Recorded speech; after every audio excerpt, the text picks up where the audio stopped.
तालियों की गड़गड़ाहट के साथ उनका स्वागत किया जाए।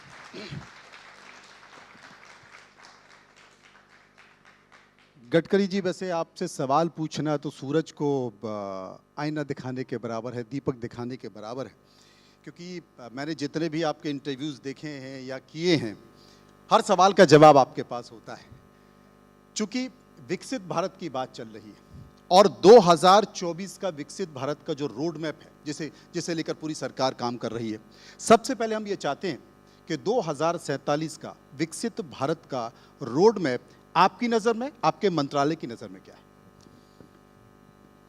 देखिए, पहली बात तो ऐसी है कि डेवलपमेंट और प्रोग्रेस एक कंटिन्यूअस प्रोसेस होती है और लगातार इतने बड़े प्रमाण पर चेंजेस हो रहे हैं, केवल रहन सहन में, कपड़ों में नहीं, तो सब सेक्टर में होते हैं। तो ये जो चेंजेस होते हैं उसको हम लोग कहते हैं कि बेस्ट टेक्नोलॉजी। अब ये जो टेक्नोलॉजी है एक प्रकार का नॉलेज है जी। और नॉलेज जो है वो एग्रीकल्चर, इंडस्ट्री से लेकर इंफ्रास्ट्रक्चर तक जुड़ा हुआ है। तो मैं एक फिलॉसफी पर बहुत विश्वास रखता हूँ कि innovation, entrepreneurship, science, technology, research, skilled and successful practices, we name it as knowledge, and conversion of knowledge into wealth is the future. और दूसरी फिलॉसफी उतना ही मैं जीवन में याद रखता हूँ, वो है no material is waste and no person is waste. It is depending upon the appropriate technology.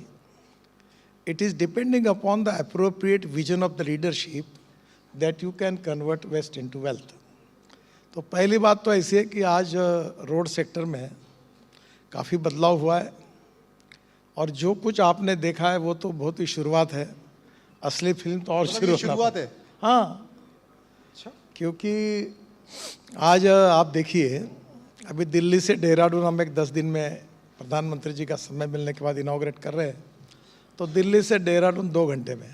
अच्छा, तो मैं आपको कह देता हूँ कि अगले महीने में एंड होने के पहले दिल्ली से देहरादून की फ्लाइट बंद हो जाएगी.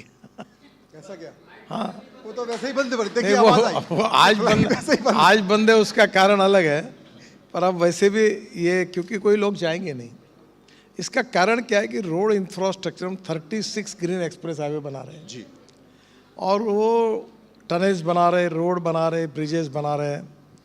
पर अब क्या होता है कि जैसे अभी हमने एक द्वारका एक्सप्रेस हाईवे बनाया, तो द्वारका एक्सप्रेस हाईवे बनाने के बाद एयर स्ट्रिप से नीचे से टनल बनाई. अब वो UR2 बनाया जो पानीपत के लिए जाता है उधर से. अब सब करने के बाद भी ट्रैफिक कम नहीं हो रहा है. तो अभी हमने एक अध्ययन शुरू किया है कि ताल कटोरा स्टेडियम से ज़मीन के अंदर से 6 लेन के 2 टनल निकाल कर डायरेक्ट गुड़गांव चले जाए, ताकि यहाँ का ट्रैफिक जाम खत्म हो. फिर ये भी सोच रहे, अभी हम लोग 50,000 करोड़ के केवल ब्रिजेस पुणे में बना रहे. 3 मंजूर हो गए, चौथा भी प्रोसेस में है. नीचे में रोड है, ऊपर में फ्लाईओवर, एक ही पिलर पर, उसके ऊपर में फ्लाईओवर और उसके ऊपर में मेट्रो. जैसे बिल्डिंग 4 मंजिली 5 मंजिली, वैसे फ्लाईओवर भी बना रहे हैं.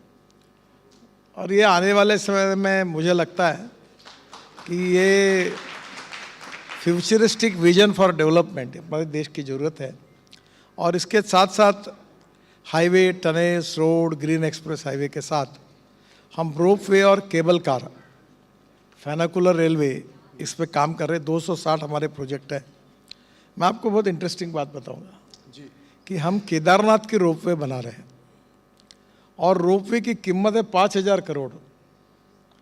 और हमने ऐसा टेंडर निकाला है कि 5,000 करोड़ खर्चा करने वाली कंपनी हमको 800 करोड़ रुपए साल की रॉयल्टी दे रही. हम 1 रुपया नहीं डाल रहे, केवल हमने उसको प्रोजेक्ट दिया, उसके 800 करोड़ हमको मिल रहे हैं. अभी तक तो हम सुनते थे कि जितने भी सरकारी ठेके होते हैं, ठेकेदार उनसे तेल निकालते हैं, लेकिन आप ठेकेदारों का तेल निकाल रहे हैं. मुझे लगता है ये स्कीम बड़ी काबिले तारीफ है. कि देखिए ना, 5,000 करोड़ की रोप वे वो कंपनी खर्चा कर रही है और ऊपर से हमने ये रोप वे बनाने की उसको अवसर दिया है, इसलिए वो 800 करोड़ रुपए हमको दे रहा है. ऐसे बहुत से प्रोजेक्ट्स हैं. और कचरे से लेकर, जैसे अभी आपको बताओ, रोड का तो काफ़ी कॉमन हो गया. मैंने मथुरा में एक प्रोजेक्ट किया था जो फ्यूचरिस्टिक मेरी विजन है. मैंने मेरी पीछे, मैं उसके पीछे हूँ. कि सॉलिड वेस्ट और लिक्विड वेस्ट मैनेजमेंट। तो मथुरा में हमने जो 80 mld स्लज थी, मथुरा में बहुत गंदगी थी, तो मैं वाटर रिसोर्स मंत्री था, तो हमने तय किया कि 40% हम देंगे, 60% कॉन्ट्रैक्टर लगाएगा।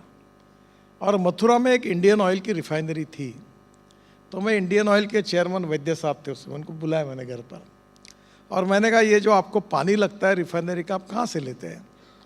बोले यूपी के इरिगेशन डिपार्टमेंट से लेते हैं। तो कितने पैसे देते हो आप?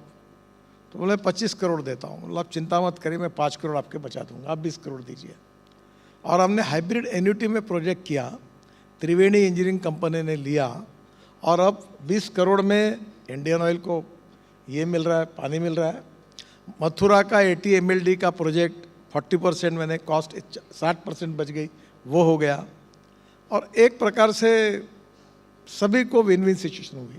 अभी दिल्ली में 4 माउंटेन है, 8। अब हमने ये संकल्प किया, अभी तक हमने 80 लाख टन कचरा जी रोड के अंदर डाला है। ये UR2 में डाला है, द्वारका के एक्सप्रेस वे में डाला है, दिल्ली मुंबई हाईवे में डाला है, अहमदाबाद डोलेरो रोड पे डाला है। और हमने ये जो लीगसी सॉलिड वेस्ट है, इसको हम लोग ये 2027 समाप्त होने के पहले देश की सॉलिड वेस्ट जो है, कचरा है, इसको हम समाप्त कर देंगे। और आज मैं पहली बार आपको एक अच्छी न्यूज़ दे रहा हूँ, जी, क्योंकि इंडिया न्यूज़ के मंच से। हाँ, यस, द फर्स्ट टाइम